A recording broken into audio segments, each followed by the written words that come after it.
All right, are the helmets high school football players are using in our state as safe as they're designed to be? As teams get ready for spring training, we're taking a closer look at the helmets that children are wearing. Britton Lynn has this On Your Side investigation. Increased scrutiny about the safety of helmets and the long-term effects of concussions have parents concerned. Who's responsible for keeping your child safe? Here's what you need to know. How's it come to order? There are currently no laws in the state of Alabama requiring helmets to be reconditioned and recertified. Therefore, the decision is left to the school's coach or principal. Oftentimes, a limited budget keeps the schools from spending as much as they should on helmets. Some helmets have missing cushion.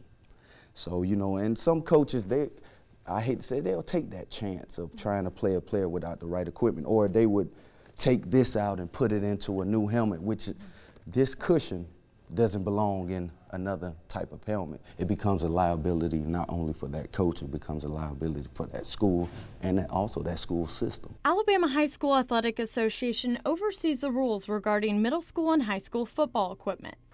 AHSAA recommends helmets be reconditioned and recertified every other year, but it's not required. We sat down with Greg Brewer, the Director of Officials, to help clarify. What are the requirements for those coaches and schools in terms of middle school helmet protection? We don't have any.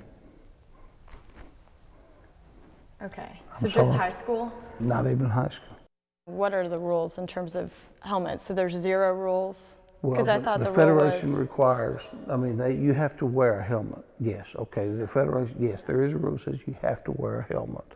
And the helmet has to have the 4-prong chin strap.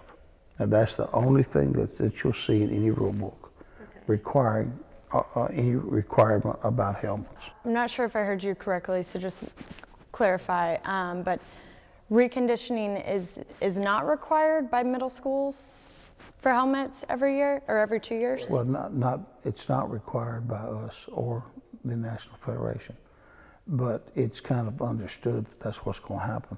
They do it every year, whether it's required or not, because that's common sense, Unfortunately, that's not the case. We found at least one school that said they wait as long as 3 years before helmets are reconditioned and recertified, which means those helmets are more likely to have cracks, missing parts, or be past their 10-year mark. We also found multiple schools where records were lost because of a changeover of coaches, something we also asked AHSAA about. It's up to the person who's in charge of the school, which is the principal, to make sure that he or she hires competent people. In late January, we sent a records request to every public school in the state, asking for their helmet records.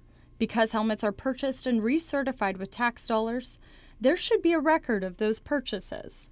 But since January, only 6 schools have shared their records. They are Pike County, Goshen, Enterprise, Albertville, Athens, Alex City, Wicksburg, Leeds, and Homewood. And we'll continue to petition the schools for this information and add it to our database on myfoxal.com and the WBRC app as it comes in.